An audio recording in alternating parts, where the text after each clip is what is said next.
सुबह जब लगभग 7 बज रहे थे तब रुद्र की नींद खुली और आंखें खुलते ही वो अपने सामने मेघना को कंजस्टेड सोते हुए देख जल्दी से उठ उसके हाथ को नीचे से उठा बेड पर धीरे से रख दिया और फिर उसके चेहरे पर आ रहे बालों को धीरे से अपने हाथों से समेट कान के पीछे कर दिया। लेकिन तभी उसे मेघना का बोला गया झूठ याद आ जाता है, जिससे वो फिर से दुखी हो जाता है और धीरे से बोलता है, रुद्र, क्या तुम्हें मुझ पर भरोसा नहीं था कि मैं सब कुछ सही कर सकता हूँ? क्यों तुमने मुझसे ये सारी बातें छिपाई मेघना?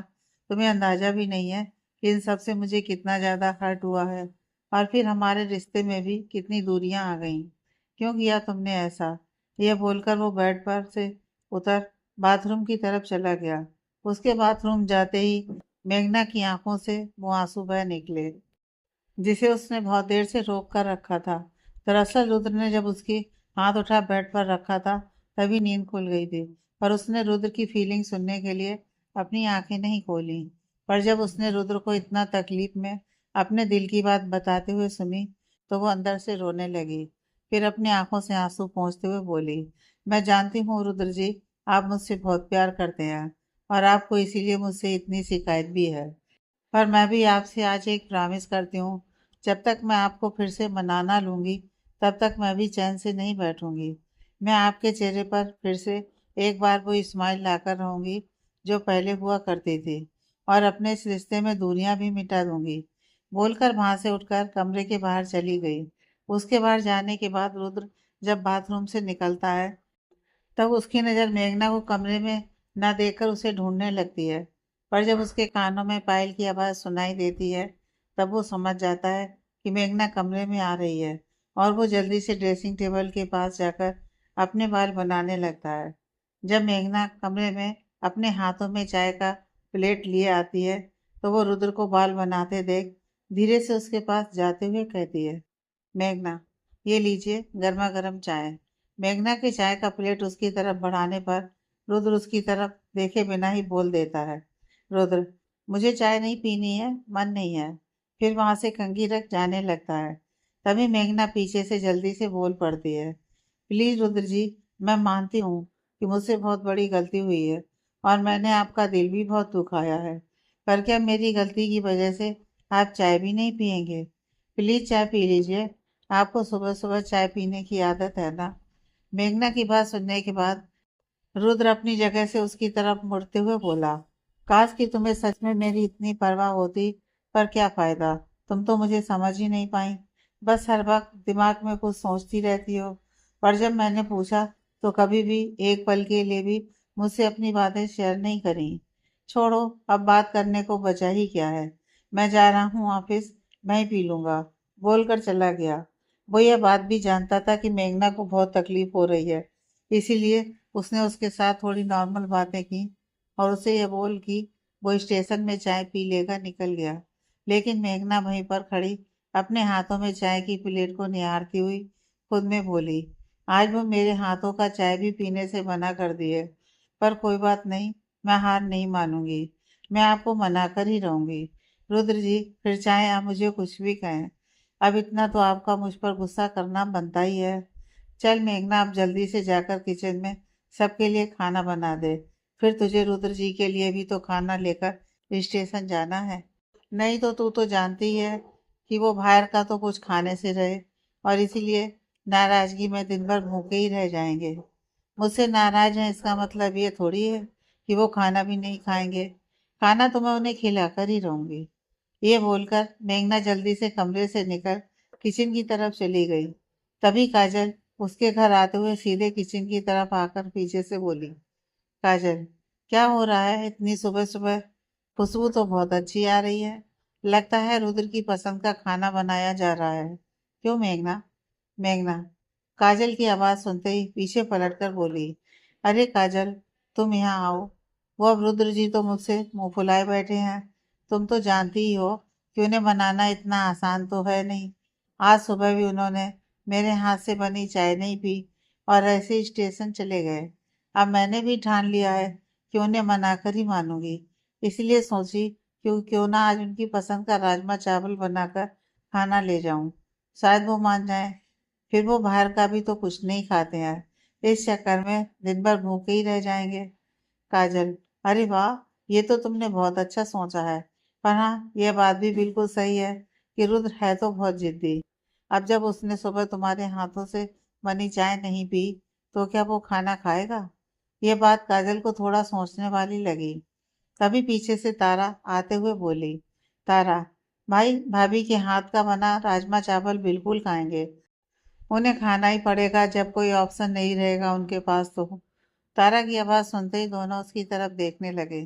तभी काजल बोली, काजल, मतलब क्या है तारा? मैं कुछ समझी नहीं। तारा, मेरा मतलब यह है कि यह बात तो सभी जानते हैं कि भाई ज्यादा देर तक भूखे नहीं रह सकते हैं, और ऊपर से उन्हें हैड्रिक भी होने लगती है। इसीलिए वो बाहर का कुछ मंगवा कर खाने की सोचेंगे। लेकिन मैंने एक कांस्टेबल से थोड़ी हेल्प लेते हुए उसे बोल दिया है कि वो भाई को कुछ भी बाहर का खाना लाकर ना दें और ना ही खाने दें। इससे उनके पास सिर्फ एक ही ऑप्शन है, भाभी के हाथों से बना राजमा चावल। क्यों, कैसा है मेरा आइडिया? उसकी बात सुनने और समझने के बाद काजल उसकी पीठ को थपथपाते हुए मुस्कुराते हुए कहती है, वाह तारा, तुमने क्या प्लान बनाया है। सच में इससे काम बन सकता है मेघना। तुम अब जल्दी से थाने जाने के लिए निकल जाओ। नहीं तो अगर वो कुछ खा लिया तो सारा किया धरा बेकार चला जाएगा। इस पर तारा भी हामी भरते हुए बोली, हाँ भाभी, आप जल्दी से अब निकलिए। इस पर मेघना बोलती है, अच्छा ठीक है, हम निकल रहे हैं, पर हमने सारा खाना बना दिया है। अब सिर्फ पापा की पसंद का आलू का चटनी बनाना बाकी रह गया है। वो तुम बना लेना तारा, और माँ पापा को खिला देना। अगर हमारे बारे में पूछें तो उन्हें कोई बहाना बना देना। ठीक है, तो अब हम निकल रहे हैं। इस पर काजल और तारा एक साथ उसे ऑल द बेस्ट कहते हुए जाने के लिए बोलती हैं। इधर रुद्र अपने केबिन में बैठे अपने सर को हल्के हल्के दबा रहा था, क्योंकि आज उसने सुबह सुबह चाय भी नहीं पी थी। इसीलिए उसके सर में हल्का सा दर्द हो रहा था। कुछ देर ऐसे ही चुप रहने के बाद उससे रहा नहीं गया। इसीलिए उसने अपने एक कांस्टेबल को आवाज लगाई, पर उसकी आवाज देने पर कुछ देर तक कोई आवाज नहीं आई, जिससे कि उसे थोड़ा अजीब सा लगा, क्योंकि बाकी के दिनों तो एक ही आवाज पर तुरंत वो कांस्टेबल आ जाता था। पर आज कोई जवाब भी नहीं दिया। इसीलिए वो अपनी कुर्सी पर से उठ केबिन के बाहर आते हुए उसे फिर से आवाज दी। पर ये क्या, जब वो बाहर आया तो पूरा का पूरा स्टेशन खाली देखा। पूरा स्टेशन खाली देखकर एक मिनट के लिए तो रुद्र को समझ ही नहीं पाया, और खुद में ही बोल पड़ा, रुद्र, अरे ये क्या, अभी तो सारे लोग यहीं पर थे। इतनी जल्दी ये पूरा का पूरा स्टेशन खाली कैसे हो गया, और सभी एक साथ कहाँ निकल गए? मुझे किसी ने कुछ बताया भी नहीं। ये सोचकर वो अपने केबिन के अंदर जाकर उन लोगों को फोन करने ही वाला था कि तभी उसके सामने कुर्सी पर मेघना बैठी हुई थी। उसे वहां और अचानक देखकर रुद्र हैरान रह गया और बोला, रुद्र, तुम यहाँ पर कैसे? और आज तुम यहाँ पर क्या करने आई हो? रुद्र के पूछने पर मेघना बड़ी ही अदा से उठते हुए प्यार से बोली, अब जब किसी का पति उससे नाराज हो तो पत्नी को तो उसे मनाने आना ही पड़ेगा ना। देखिए, मैंने आपके लिए आपका फेवरेट राजमा चावल बनाया है। आप खाकर तो बताइए कैसा बना है। अपने चेहरे पर एक मुस्कुराहट के साथ बोली, रुद्र, मैंने बोला था ना तुम्हें कि मुझे घर का कुछ नहीं खाना, मैं बाहर खा लूंगा। तो फिर क्यों लाई हो खाना? इसे लेकर वापस घर जाओ। ये मेरा स्टेशन है ना कि घर जहाँ पर तुम ये सब कर रही हो। अगर किसी ने तुम्हें ऐसे बिहेव करते देख लेगा तो फिर। रुद्र को बीच में ही रोकती हुई मेघना उसके करीब आते हुए बड़े प्यार से बोली, मेघना, आप इन सब बातों का फिक्र मत कीजिए। वो सब अभी कुछ देर तो नहीं आएंगे। उन सब का इंतजाम हमने कर दिया है।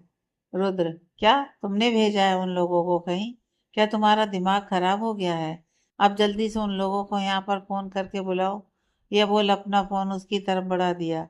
पर मेघना भी कहाँ मानने वाली थी, इसलिए उसने भी साफ साफ बोल दिया, अब जब तक आप मेरे हाथों का बना खाना नहीं खाएंगे, मैं उन लोगों को यहाँ पर नहीं बुलाऊंगी। फिर खुद ही सोच लीजिए, बाकी आपकी मर्जी। यह बोलकर वो इटलाकर उसके पास से लंच बॉक्स की तरफ जाने लगी। तभी रुद्र ने उसकी कलाई को पीछे से पकड़ते हुए बोला, तुम ये सब क्यों कर रही हो? तुम्हारे ये सब करने से क्या मेरा दर्द कम हो जाएगा जो तुमने मुझे दिया है? ऐसा कुछ नहीं होगा। उल्टा तुम मुझे ये सब करके और ज़्यादा इरिटेट कर रही हो। प्लीज जाओ घर। मेघना रुद्र की बात सुनकर उसकी तरफ देखते हुए बहुत उदासी भरी आवाज में बोली, मैं जानती हूँ कि मैंने आपको दुख पहुंचाया है, इसलिए अब मैं ही आपके चेहरे पर स्माइल भी लाऊंगी, फिर चाहे मुझे इसके लिए आपसे कितना भी बात क्यों ना सुनना पड़े। फिर जल्दी बॉक्स को खोल उससे एक प्लेट में खाना निकालने लगी और बोली, क्या हुआ, तब खाना खाएंगे या फिर मैं यहीं पर बैठी रहूं। मेघना को इतने बार जाने के लिए कहने के बाद भी उसे घर न जाते हुए देख रुद्र फाइनली उसके पास जाते हुए उसे अपनी तरफ मोड़कर बोला, तुम्हें क्या लगता है कि तुम ये सब करोगी तो सब कुछ ठीक हो जाएगा? ऐसा कुछ नहीं होने वाला है। तुम्हें नहीं जाना है तो तुम बैठी रहो यहीं पर मैं ही यहाँ से चला जाता हूँ। फिर तुम अकेली बैठकर यहाँ पर खुद ही खा लेना। ये बोल रुद्र वहां से जाने लगा।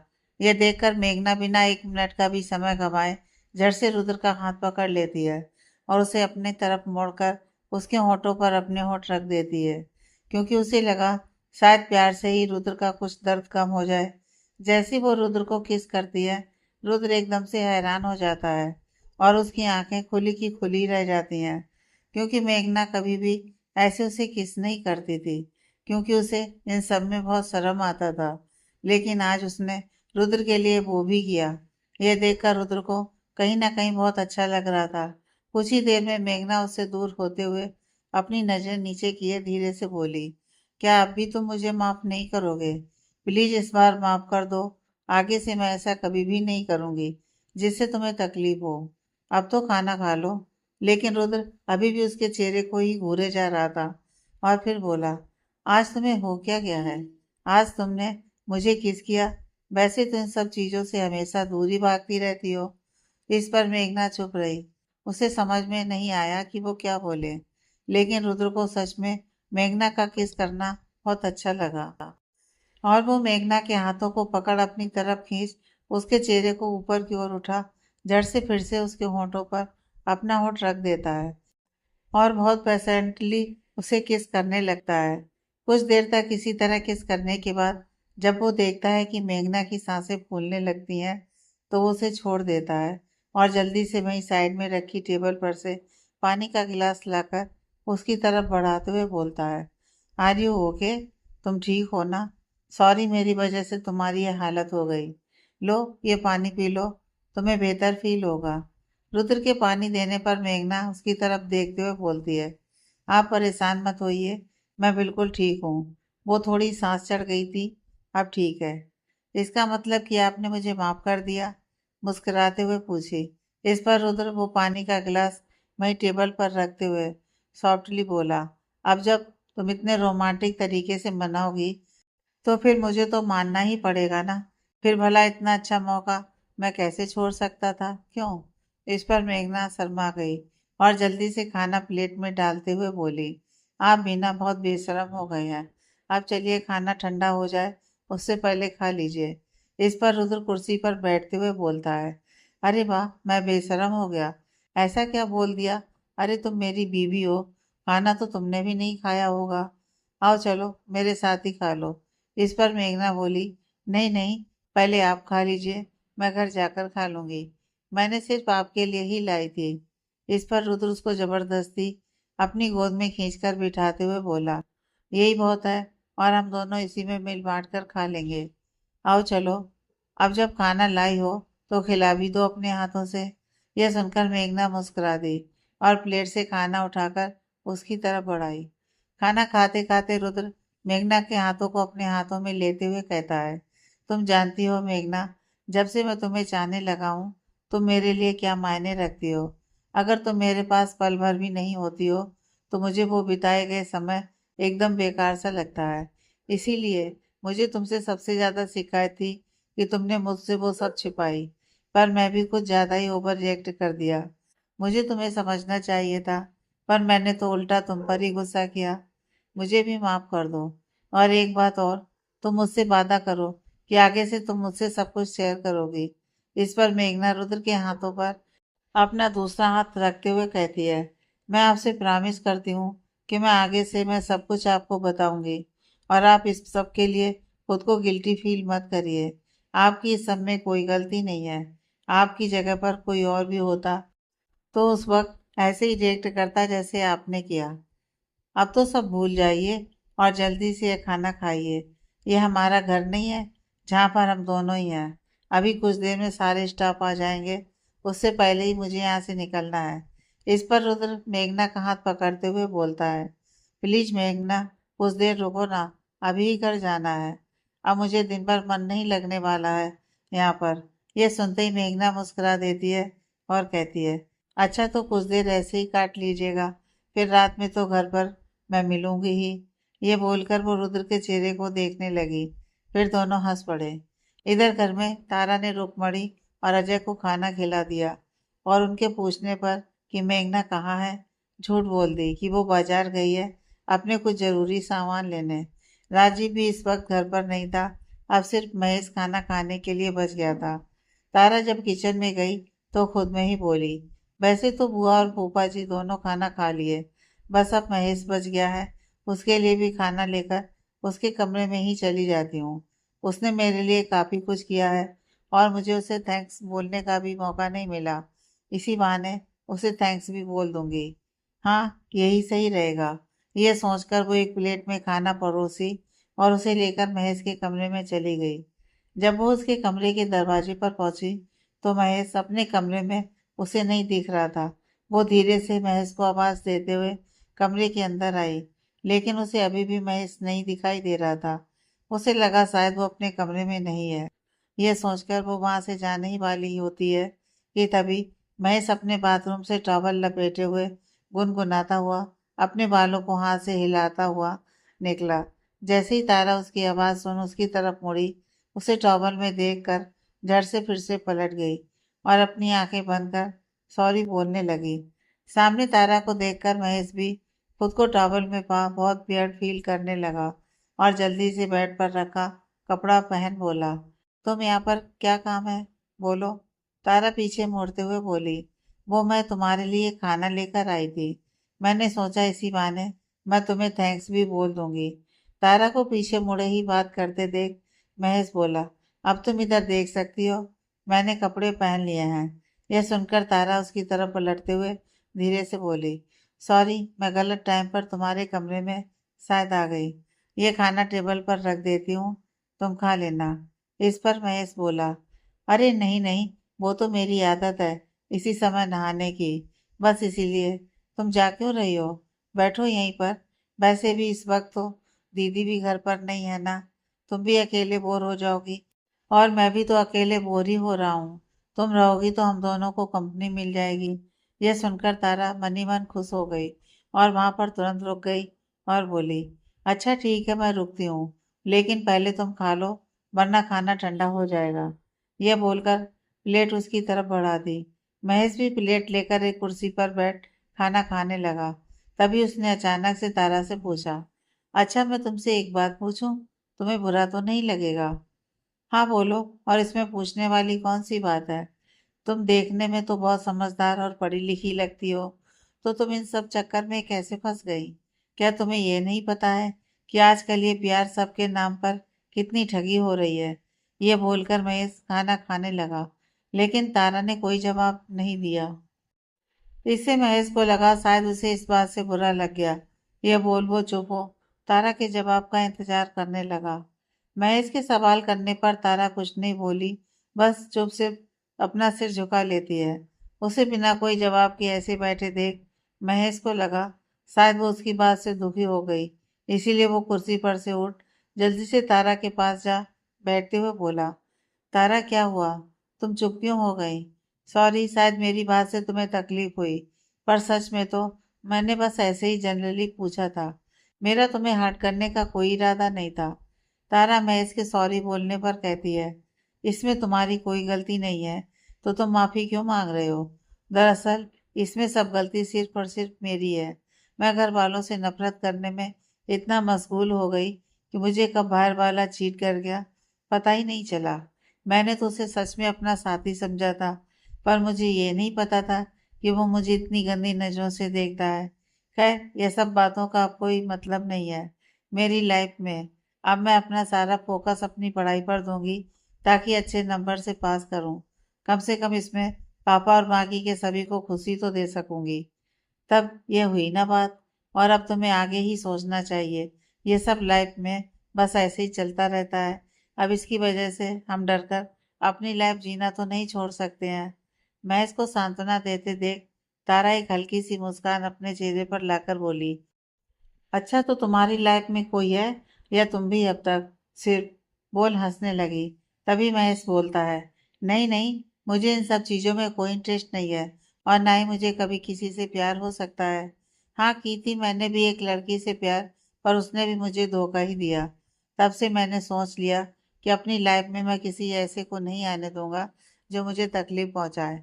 और इसीलिए तब से मैं हमेशा अपनी फैमिली के साथ खुश रहता हूँ। ये दोनों अभी बातें कर ही रहे थे और तारा को न जाने क्यों महेश के साथ बातें करने में बहुत अच्छा लग रहा था। वो उसे अपने बारे में बताया जा रहा था और वो बस उसके चेहरे को बड़ी मासूमियत से देखे जा रही थी। लेकिन तभी अचानक से वो हचकचाई और दरवाजे की तरफ देखा, जहाँ पर मेघना खड़ी पूछ रही थी, क्या हम अंदर आ सकते हैं? इस पर महेश बोला, हाँ दीदी, इसमें पूछने वाली कौन सी बात है। वो तो हम बस ऐसे ही बोर हो रहे थे तो सोचे कुछ देर बात कर लें। वैसे घर पर और कोई भी था नहीं। वैसे आप बताइए कहाँ गई थी आप? हमें कुछ बताया भी नहीं। तभी तारा बोल पड़ती है, भाभी भाई के लिए खाना लेकर उनके स्टेशन गई थी, उन्हें मनाने के लिए। क्या हुआ भाभी, भाई माने कि नहीं? तारा की बात सुनने के बाद मेघना मुस्कुराते हुए बोली, अब मैं मनाने जाऊं और वो माने नहीं? ऐसा हो सकता है भला? वैसे तुम्हारे भाई भी कुछ कम नहीं है। कितना पापड़ बेलना पड़ा मुझे, पर थैंक गॉड वो मान गए। यह सुनकर तारा खुशी से मेघना के गले से जाकर लग गई और बोली, ये बात जानकर मैं बहुत खुश हूँ भाभी। आप नहीं जानती, भाई आपसे गुस्सा थे तो मुझे कितना गिल्टी फील हो रहा था। ऐसा लग रहा था कि जैसे ये सब की जिम्मेदार सिर्फ और सिर्फ मैं हूँ। आज भाई जब घर आएंगे तब मैं उनसे भी माफी मांग लूंगी। आखिर मैंने भी तो उन्हें हर्ट किया है, ये सब उनसे छुपा कर। अब जब वो आपको माफ कर दिए तो मुझे भी माफ कर देंगे। इस पर महेश बोलता है, तब तो इस खुशी में एक पार्टी होनी चाहिए अपने घर में ही। क्यों दीदी? तब कब दे रही है पार्टी? ये सुनकर तारा भी उसका साथ देते हुए बोली, हाँ हाँ भाभी, महेश बिल्कुल सही बोल रहा है। आज शाम में जब भाई आएंगे तब हम सब मिलकर इसे सेलिब्रेट करेंगे। खूब मजा आएगा। यह सुनकर महेश तारा की तरफ हाई फाई करने के लिए अपना हाथ बढ़ाता है। इसे देखकर तारा भी खुशी से उसे हाई फाई करती है। तारा वहां से जब अपने कमरे में जाती है तब वो दरवाजा बंद कर सीधे शीशे के पास जाकर बैठ जाती है और खुद को शीशे में देख देख मुस्कुराने लगती है। और फिर खुद ही में बोलती है, आज मैं कितने दिनों के बाद जाकर इतना खुश फील कर पा रही हूँ। और ये सब सिर्फ महेश की वजह से ही पॉसिबल हो पाया है। पता नहीं, पर जब मैं उसके साथ बातें करती हूँ तब मेरा मन इतना बेहतर फील क्यों करने लगता है। शायद मुझे वो अच्छा लगने लगा है। पर इस बार मैं अपने साथ वो सब नहीं होने दे सकती हूँ, जबकि मैं जानती हूँ कि महेश मुझसे कभी प्यार नहीं करने वाला। फिर भी मैं उसी दिशा में बढ़े जा रही हूँ। यह सब मुझको तकलीफ देने वाला है। मुझे अपने जज्बात पर काबू रखना होगा, नहीं तो मैं अपना एक अच्छा दोस्त भी खुद से दूर कर दूंगी। और मैं ये सब बिल्कुल भी नहीं चाहती हूँ। यह सोचकर झट से उठ गई और अपने मन को किसी और काम में लगा शाम की तैयारी करने लगी। शाम का समय रुद्र स्टेशन से जब घर आया तब वो अपने कमरे में जाकर फ्रेश होने लगा। मेघना उसके लिए कॉफी लेकर कमरे में गई और वो रुद्र से बोली, मेघना ये लीजिए आपके लिए आपकी फेवरेट कॉफी। जल्दी से इसे पीकर नीचे आ जाइए, आज तारा ने सभी को पार्टी दी है। मेघना ये बोल जाने लगी कि तभी रुद्र ने उसकी कमर को अपने दोनों हाथों से पीछे से पकड़ते हुए उसके कंधे पर अपना चेहरा रखते हुए प्यार से बोला, आज तारा पार्टी किस खुशी में दे रही है?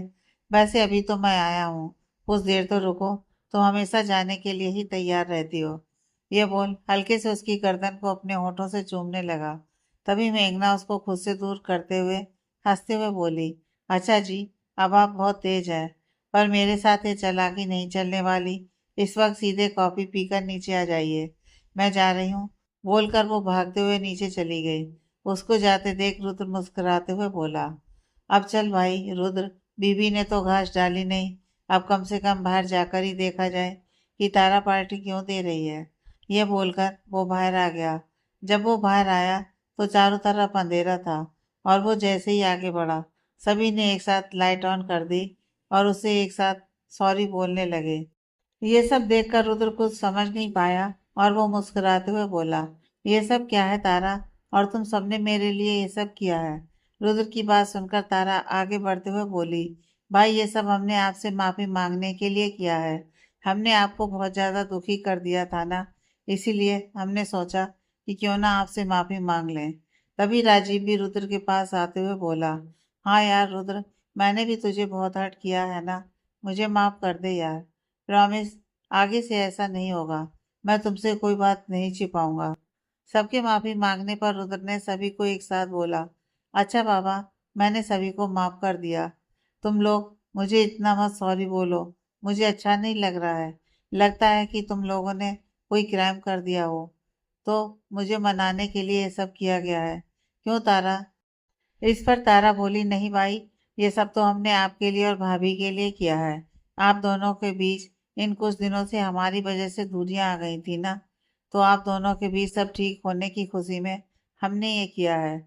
अब जब आपने हमें माफ कर दिया है, तो आप दोनों आकर एक साथ केक कटिंग कीजिए, तब हम सभी खूब मस्ती करेंगे। तब रुद्र ने कहा, केक तो मैं काट दूं, पर मेघना कहीं दिखाई नहीं दे रही है, वो कहाँ पर है? रुद्र अभी अपनी बात पूरी कर ही पाया था कि तभी पीछे से काजल की आवाज आई। वो बोली, ये रही तुम्हारी बीवी। काजल की आवाज सुनते ही सभी लोग पीछे मुड़कर काजल और मेघना की तरफ देखने लगे। सभी बस देखते ही रह गए। आखिर आज मेघना को काजल ने एकदम अलग तरह से सजाया था। वो आज गाउन पहनी थी, जिसमें वो एकदम किसी हीरोइन से कम नहीं लग रही थी। उसके बालों का जोड़ा बना, उसमें फूल लगा दी थी, होठों पर लाल लिपस्टिक और आंखों में काजल। मेघना को इस रूप में देखकर रुद्र बस उसे देखता ही रह गया।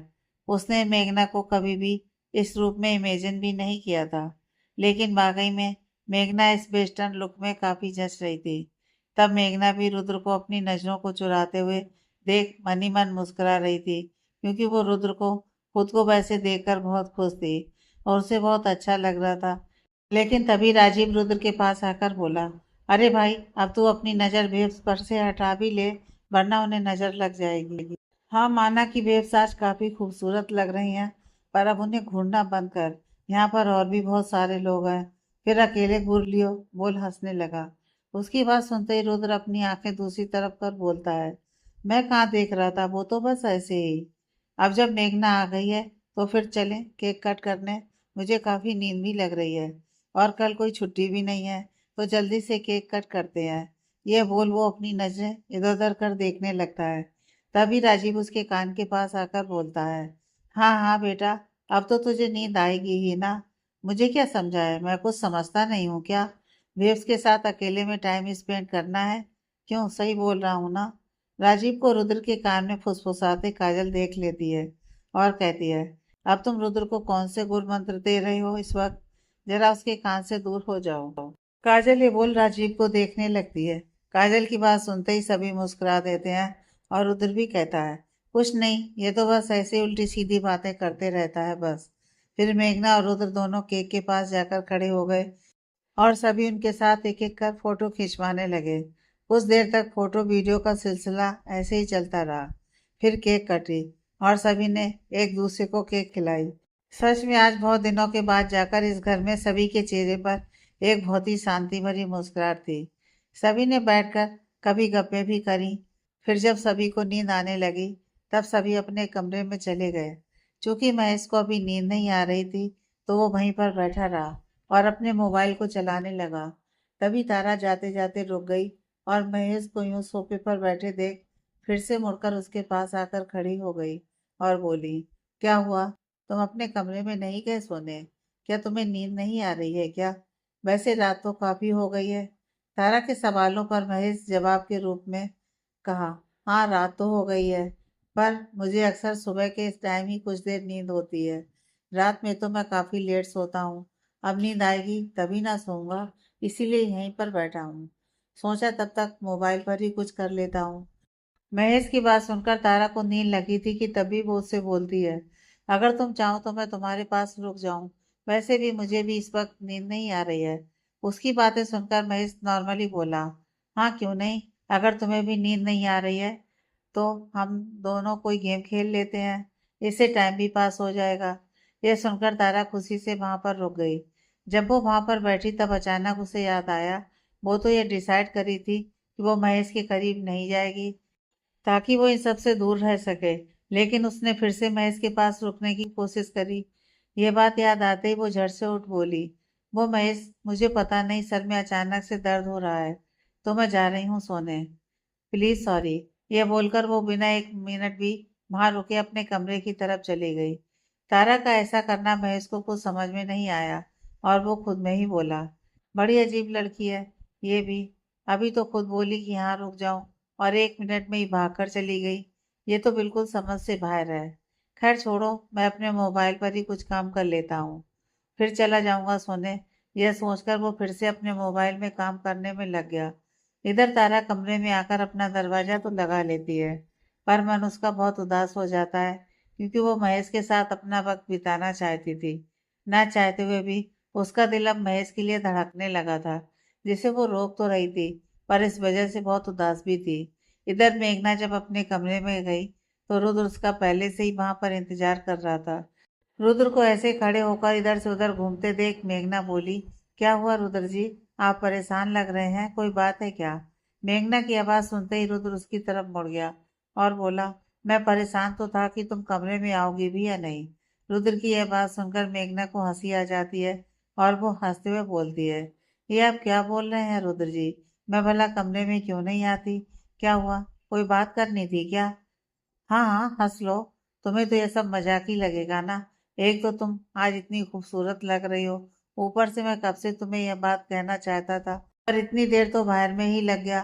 फिर जब कमरे में आने लगे तो तुम काजल के साथ बात करने लग गई। मुझे तो तुम्हारी खूबसूरती की तारीफ करने का मौका भी नहीं मिला है। यह सुनकर मेघना बोली, अच्छा तो ये बात है, इसीलिए मेरे पतिदेव इतने परेशान दिख रहे हैं। लीजिए, अब तो मैं आ गई हूँ, अब तारीफ कर दीजिए। मैं सुन रही हूँ, बोलकर चुप होकर रुद्र की तरफ देखने लगी। लेकिन रुद्र बिना कुछ बोले मेघना की तरफ बढ़ने लगा। ये देखकर मेघना बोली, आपने तो कहा था कि आपको मेरी तारीफ करनी है, तो बोलिए, मैं सुन रही हूँ। लेकिन तभी रुद्र मेघना के करीब जाकर उसकी कमर को अपने हाथों से पकड़ते हुए बोला, अब जब तुम आ ही गई हो तो क्यों ना हम अपना अधूरा काम पूरा कर लें।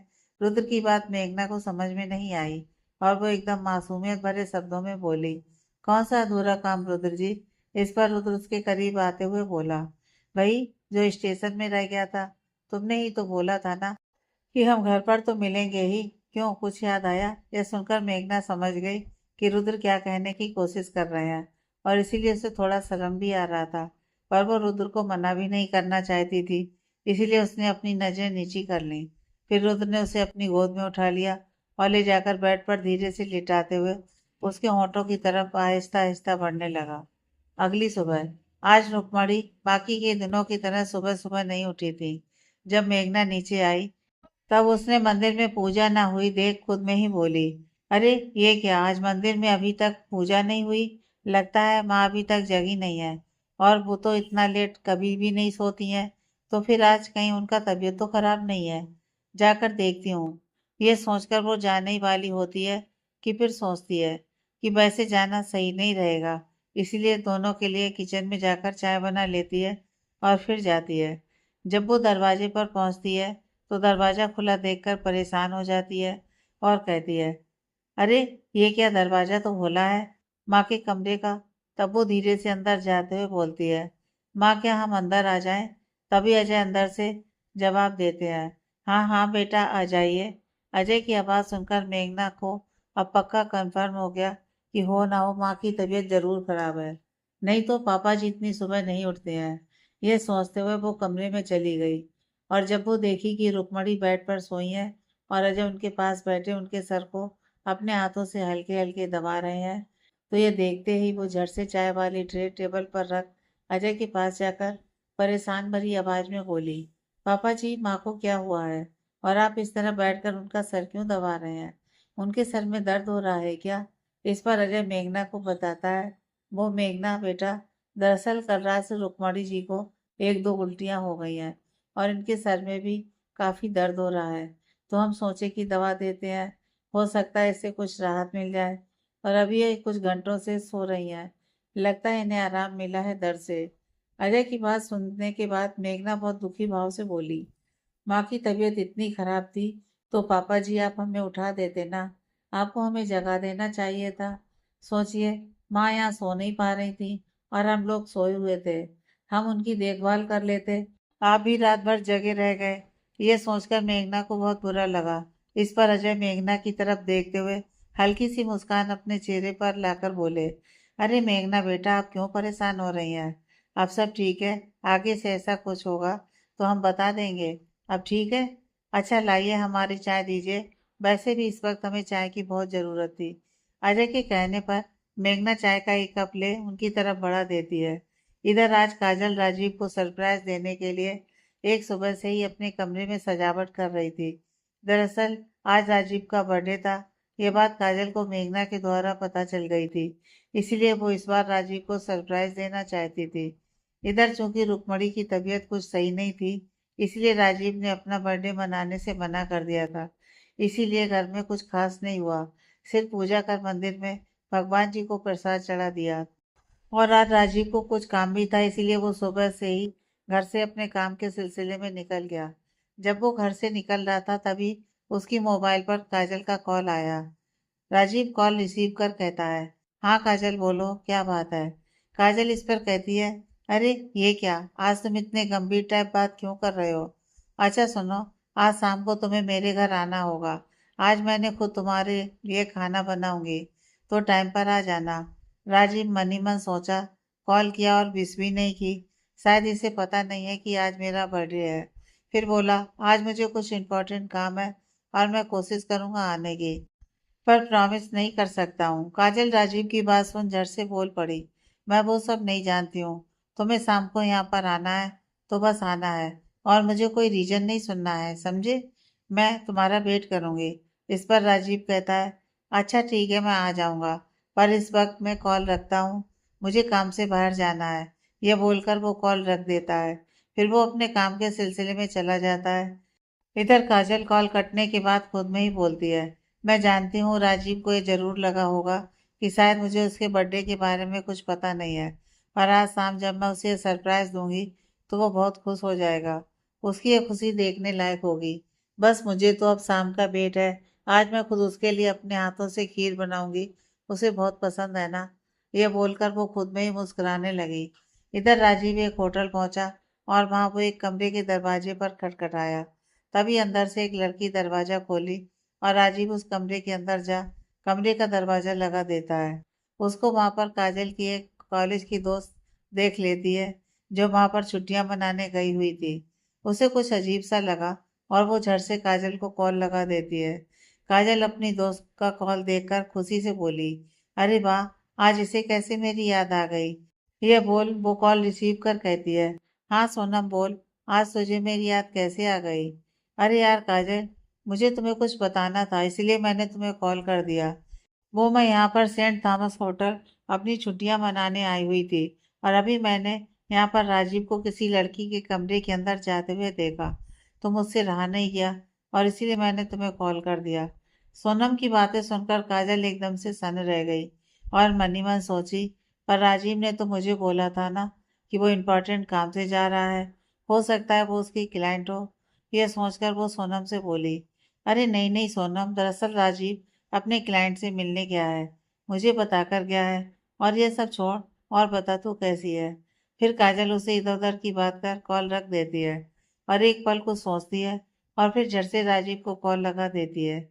पहले तो एक रिंग फुल होने के बाद भी राजीव कॉल रिसीव नहीं करता है, पर फिर जब काजल ने दोबारा कॉल लगाती है तो राजीव कॉल रिसीव करते हुए कहता है, काजल मैं शाम को आ जाऊंगा, पर इस वक्त तुम मुझे बार बार कॉल कर डिस्टर्ब कर रही हो। सॉरी राजीव, पर मुझे ये पूछना था कि तुम इस वक्त कहाँ हो।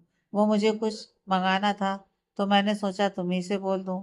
राजीव काजल की बात सुन एक पल के लिए चुप हो गया, लेकिन फिर बोला, वो मैं रुद्र के स्टेशन के आसपास ही हूँ वहीं, और मुझे कुछ काम था, और तुम्हें जो चाहिए मुझे व्हाट्सअप कर देना। ये बोलकर वो कॉल रख देता है। पर काजल के मन में अब बहुत सारे सवाल उठने लगे थे। वो खुद में ही बोली, आखिर राजीव ने मुझसे झूठ क्यों बोला? वो सेंट थॉमस होटल में है तो फिर उसने ऐसा क्यों कहा कि वो स्टेशन के पास है और वो किस लड़की से मिलने गया है? मुझसे वो क्या छुपा रहा है? अब मैं क्या करूं? कहीं वो मुझे धोखा तो नहीं दे रहा है? नहीं नहीं, वो ऐसा कभी भी नहीं कर सकता है। लेकिन फिर वो मुझसे झूठ क्यों बोल रहा है? ये सब सोचकर वो बहुत परेशान हुए जा रही थी। मन में बार बार राजीव की झूठ बोलने वाली बात घूमे जा रही थी। ये बात सोचते सोचते आखिर शाम हो ही गई।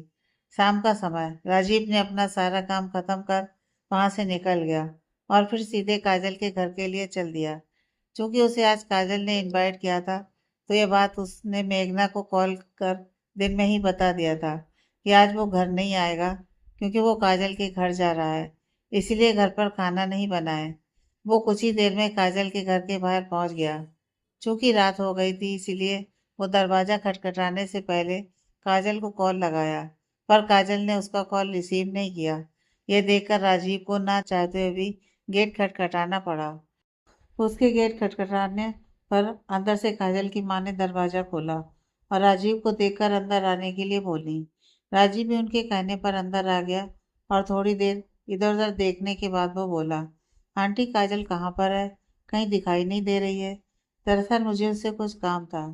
वो तो आज सुबह से ही अपने कमरे में न जाने क्या कर रही है। किसी को अंदर जाने भी नहीं देती है। जाओ जाकर देखो, हो सकता है तुम्हें जाने दे। यह बोलकर काजल की माँ अपने काम में लग गई। तभी राजीव काजल के कमरे की तरफ चला गया। जब वो उसके कमरे के दरवाजे पर पहुंचा, तो दरवाजा खुला हुआ था और वो धीरे से अंदर चला गया। अंदर जाने के बाद वो कमरे को पूरा सजे देखकर खुश हो गया और उसकी सजावट को अच्छे से देखने लगा। पर तभी उसकी नज़र काजल पर पड़ी, जो बेड पर चुपचाप बैठी हुई थी। राजीव मुस्कुराता हुआ बोला, अरे काजल, आज तुमने ये अपने कमरे को इतना सजाया क्यों है?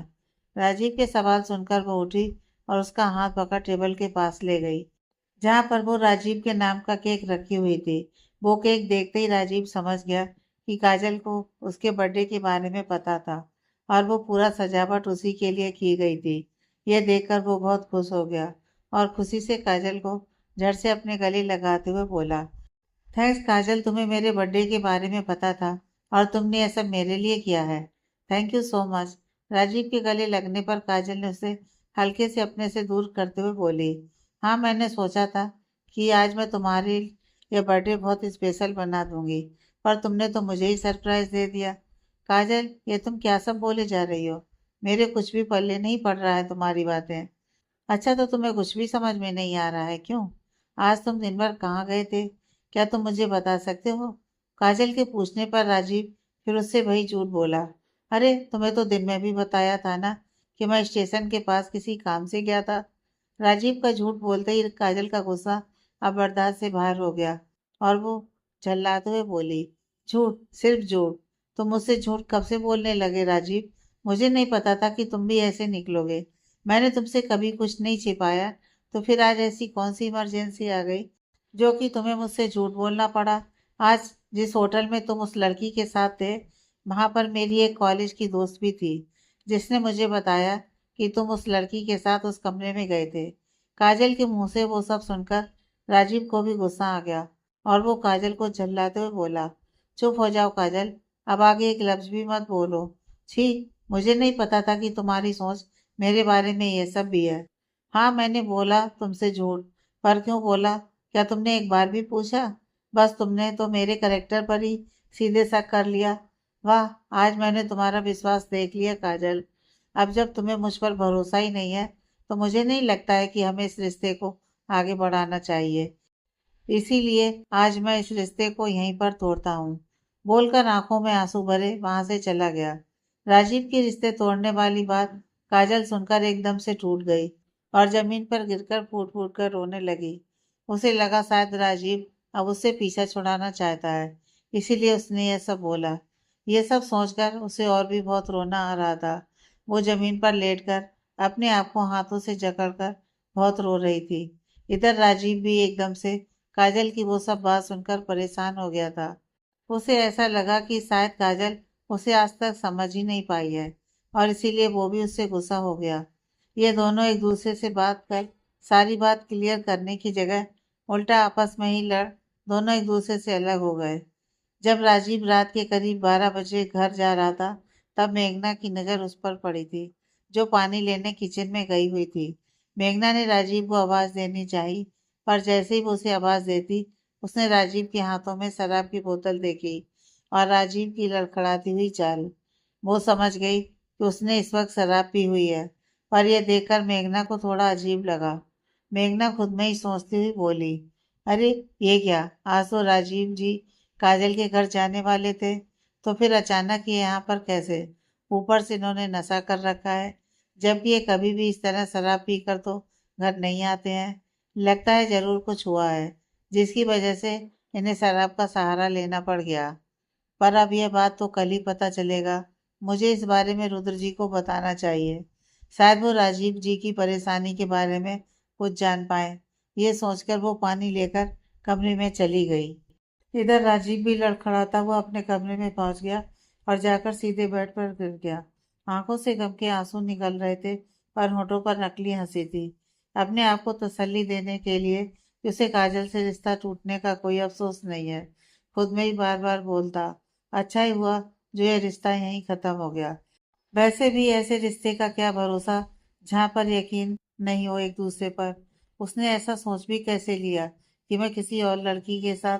छी, काजल तुमने ये बहुत गलत किया। यह सब बोलते बोलते वो बेहोश हो गया, पर बेहोशी की हालत में भी बड़बड़ा रहा था कि काजल, तुमने मेरे साथ ये अच्छा नहीं किया। अगली सुबह मेघना सुबह हर दिन की तरह ही सबसे पहले जाग गई, क्योंकि उसे पता था कि माँ यानी कि रुक्मणी जी की तबीयत ठीक नहीं है। तो वो जल्दी उठकर मंदिर में पूजा भी कर दी। फिर किचन में चली गई सभी के लिए चाय बनाने। और उसके मन में रात राजीव को जिस हालत में देखी थी, वो घूम रहा था। उसका काम में मन नहीं लग रहा था, और उसने सभी के लिए चाय बना सबसे पहले रुक्मणी और अजय के कमरे में गई और उन दोनों को चाय देते हुए बोली, माँ जी, अब आपकी तबीयत कैसी है? अगर ज़रूरत है तो क्या हम डॉक्टर को घर बुला लें? वो एक बार आपको चेक कर लेंगे। रुक्मणी मेघना की तरफ मुस्कुराकर जवाब देते हुए बोली, अरे नहीं मेघना, आप इतना चिंता मत कीजिए, हम बिल्कुल ही ठीक हैं अब। वो शायद थोड़ी थकावट की वजह से तबीयत बिगड़ गई थी, पर अब हम बिल्कुल ठीक हैं।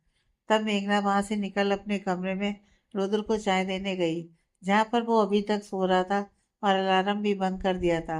यह देखकर मेघना खुद में ही बोली, हद है, लेकिन इनका भी जब इन्हें पता है कि अब जागने का टाइम हो गया है, तो फिर डेली अलार्म बंद कर सो जाते हैं। फिर मुझे इन्हें जगाना पड़ता है। अगर एक दिन भी छोड़ दूँ ना, तो हो गई इनकी ड्यूटी। बोल वो रुद्र को उठाने बेड की तरफ बढ़ गई। रुद्र को हल्के से वहां पर टच कर उसे हिलाते हुए बोली, रुद्र जी उठ जाइए, अब सुबह हो गई है। अगर नहीं उठेंगे तो फिर मैं पानी आपके मुंह पर फेंक दूंगी, सोच लीजिए। लेकिन फिर भी रुद्र नहीं जगा। तब मेघना ने साइड में रखे टेबल पर से पानी का जग उठाया और रुद्र के चेहरे पर पूरा पानी उड़ेल दिया। पानी गिरते ही रुद्र हड़बड़ाकर उठकर बोला, ये क्या मेघना, तुमने मेरी सारी नींद खराब कर दी। मेघना जल्दी से बेड से दूसरी ओर खड़ी होकर हंसने लगी। तभी रुद्र उसे खींचकर अपने करीब कर लेता है और कहता है, तुम्हें तो मैं अभी बताता हूँ। तुमने मुझ पर पानी डाला ना। लेकिन फिर मेघना कहती है, सॉरी रुद्र जी, पर आप जग ही नहीं रहे थे तो मैं क्या करती। अब चलिए जल्दी से उठिए, मुझे आपसे कुछ बात भी करनी है, और आपकी चाय भी ठंडी हो जाएगी। बात क्या? फिर थोड़ा सीरियस होते हुए बोला, क्या हुआ, कोई प्रॉब्लम है क्या? इस पर मेघना बोलती है, वो दरअसल कल रात जब मैं पानी लेने किचन गई थी, तब मैंने वहां पर बाहर से राजीव जी को नशे की हालत में घर के अंदर आते हुए देखा। और उन्हें देखकर ऐसा लग रहा था कि किसी बात से वो बहुत हर्ट हुए हैं, जबकि उन्होंने मुझे बताया था कि कल रात वो घर नहीं आएंगे, क्योंकि वो काजल के घर पर जा रहे हैं। तो फिर ऐसा क्या हुआ जो वो नशे में? रुद्र हैरान हो पूछ पड़ता है, क्या राजीव ने शराब पी हुई थी कल? पर वो ऐसा तो कभी भी नहीं करता है। अगर उसे पीनी भी होती है तो अपने कमरे में सबके सोने के बाद ही एक आध पैक पी लेता है। पर कल जरूर कुछ हुआ है। इस पर मेघना कहती है, वही तो, मुझे भी ऐसा ही लगा। इसलिए मैंने सोचा कि आप उससे इस बारे में अगर एक बार बात करेंगे तो हो सकता है कि वो आपको कुछ बता दे। मेघना की बातों को सुन रुद्र बोलता है, तुम सही कह रही हो, मैं आज ही उससे इस बारे में बात करता हूँ। इस वक्त तो वो अपने कमरे में ही होगा। एक काम करता हूँ, मैं उसके कमरे में ही चला जाता हूँ। अगर बाहर में इस बारे में पूछूंगा तो शायद वो सबके सामने कुछ ना बोल पाए। हाँ, यही ठीक रहेगा, आप जल्दी से तैयार हो जाइए। इधर काजल अपने कमरे में अपना सारा सामान एक बैग में पैक कर रही थी, वो भी इतनी सुबह सुबह। वैसे भी वो रात भर सो कहाँ पाई थी, बस रो रो कर अपनी आंखें सुजा ली थी। जब वो सामान पैक कर रही थी तो अचानक से उसकी मम्मी की नजर उस पर पड़ी और वो हैरान हो गई। जल्दी से उसके कमरे में जाते हुए बोली, अरे काजल, ये तुम इतनी सुबह सुबह कहाँ जाने की तैयारी कर रही हो, और तुम सामान क्यों पैक करने लग गई? कल रात तक तो तुमने हमें कुछ बताया भी नहीं, और इतनी सुबह सुबह ये सब? बताओ कुछ, परेशान होते हुए बोली। काजल की माँ के पूछने पर पहले तो काजल चुप रही, पर फिर कुछ देर बाद वो अपनी माँ की तरफ मुड़ते हुए बोली, माँ पहले आप अपने आप को शांत कीजिए, फिर मैं आपको बताती हूँ। लीजिए, ये पानी पीजिए। बोल टेबल पर से पानी का गिलास उठाकर अपनी माँ की ओर बढ़ाई। माँ, दरअसल हम कुछ दिनों के लिए अपने फ्रेंड के साथ घूमने जा रहे हैं। ये प्लान हम काफी दिनों से बना रहे थे, पर हर बार कोई ना कोई प्रॉब्लम बीच में आ ही जाती थी। पर फाइनली हम सब ने मिलकर इस बार ये प्लान कंफर्म कर दिया है। वैसे भी मैं घर पर रहकर बहुत लो फील कर रही हूँ। शायद बाहर निकलूंगी और अपने दोस्तों के साथ रहूंगी तो शायद मेरा मन अच्छा हो जाए। इसीलिए मैं कुछ दिनों के लिए अपने फ्रेंड के साथ समय बिताना चाहती हूँ। प्लीज माँ, आप मना नहीं करोगी? काजल की बात सुनने के बाद उसके सर को अपने हाथों से प्यार से सहलाते हुए बोली, अब तुम्हें हमने कभी भी किसी बात के लिए मना किया है जो आज करेंगे? अब अगर तुम्हें यहाँ पर मन नहीं लग रहा है तो फिर ठीक है, तुम अपने दोस्तों के साथ घूमने जा सकती हो, पर जा कहाँ रही हो? और हाँ, एक बात और, वहाँ पर पहुँचकर हमें कॉल करती रहना। अच्छा ठीक है माँ, हम अपना ख्याल रखेंगे और आपको भी टाइम से कॉल करते रहेंगे। हम सिंगापुर जा रहे हैं और आप भी अपना ख्याल रखिएगा। यह बोलकर वो अपना बैग लेकर घर से निकल गई। घर से बाहर जाते जाते उसकी नज़र रुद्र के घर पर पड़ी, जहाँ पर राजीव भी रहता था। उसे राजीव की याद आ गई और एक बार फिर उसकी आंखों से इतना रोकने के बावजूद भी आंसू बह निकले। लेकिन वो इस बार अपनी आंखों से आंसू पोंछते हुए बोली, शायद हमारी किस्मत में एक होना नहीं लिखा था। राजीव, तुम जहाँ भी रहो हमेशा खुश रहो। अगर मैं यहाँ पर रही तो शायद तुमसे रिश्ता टूटने वाली बात बर्दाश्त ना कर पाऊँ। इसीलिए मैं तुमसे और तुम्हारी लाइफ से दूर जा रही हूँ। कहाँ जाऊंगी ये टाइम मुझे भी नहीं पता, पर हाँ, मैं तुमसे हमेशा प्यार करती रहूंगी। लेकिन मुझे इस बात का भी अफसोस रहेगा कि शायद तुम मुझे समझ पाते, ना कि मेरे साथ रिश्ता ही तोड़ने की बात करते। ये सोच अपनी आंखों से आंसू पोंछ रिक्शा पर बैठ वहां से निकल गई। उसको अपने बैग के साथ रिक्शा पर बैठकर जाते हुए खिड़की से मेघना ने देख लिया, जिसे देखकर वो एकदम से सन्न रह गई और बोली, अरे ये कहाँ जाने लगी? हमें तो इस बारे में कुछ बताया भी नहीं। आगे की कहानी नेक्स्ट पार्ट में।